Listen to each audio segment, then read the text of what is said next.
when we first start talking about just only disarming Hamas over the administration of Gaza, that we need to see that the police political one. So the names are, I think, is already determined. You know, Turkey has been the main signatory of the Trump peace plan and has led the effort to make it work this time. And so the first phase has been achieved, and now we're looking at the second phase. So can you give us an idea, basically, you know, the main condition was for Hamas to disarm. Where are we with Hamas disarmament? And is Turkey pressing Hamas to disarm? Are you on board with that? And that the Israelis don't want any role for Hamas in any governance. So how is Turkey, you know, reaching that deal now? Well, thank you very much for having me here. First of all, when we look at the peace plan for Gaza, you know, there are phases, and now when we move up to second phase, hopefully, we have to have certain things happen first. First of all, we need to, you know, the Hamas is ready to hand over the administration of Gaza to a technical Palestinian committee, a political one. So the names are, I think, is already determined and handed over to the interested parties. So first of all, we need to see that the Palestinian committee of technical people are taking over the administration of Gaza. Then we need to see that the police force is being formed to police Gaza, again from the Palestinians, not Hamas, but non-Hamas Palestinians, vetted and trained, and they should be in place. So handling a lot of the talks with you know, your counterpart in Control based on centrality of the Damascus government. Of course, the people. When we first start talking about just only disarming Hamas at the first phase, I mean, it may not be a realistic and doable objective just to start. We first need to implement certain concrete steps. As an organization, as an extension of PKK, if they continue to have a parallel when you don't design in a accepted.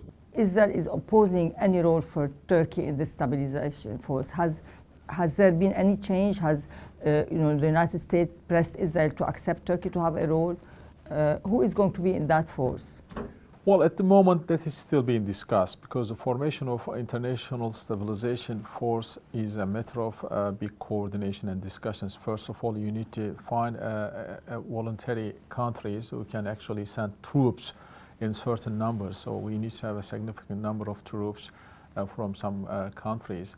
So I think that process is still is going on, and the Americans also putting pressure on Israelis on about us, about Turkey.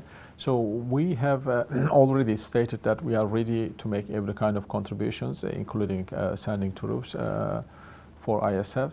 In helping him as much as Okay, I'm going now to. So the internal security of the Gaza should be taken care of the police force that should be created by peace board, and the ISF can only help them in training, sometimes maybe in equipment. I mean, they don't want to see any Palestinians on Gaza. They want to get rid of them. So if, as international community, we fail in implementing the second phase of the peace plan, in bringing really order and peace to Gaza, it will be a huge failure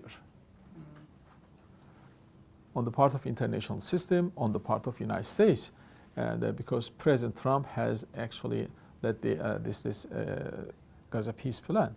With the help of international community, with the cooperation of regional governments, including Turkey. Okay, we're going to talk about Syria. It's a year on. Who would believe last year we were here at the forum and you were negotiating with Lavrov and other ministers the exit of Bashar al-Assad, and now, you know, you are one of the architects in helping, you know, the Syrian forces, and President Shara now is president, and he's been today welcomed by, you know, at the forum. So in 1 year, what are the challenges now facing Syria, the biggest challenges facing Syria, that in your opinion? Well, we are happy to see that the new administration has successfully completed its first year of course, the challenges are enormous, huge, and so is the solidarity of the international community because of some other reasons. Let's hope that it doesn't. So we need to be very sensitive about territorial integrity, unity, and sovereignty about Syria.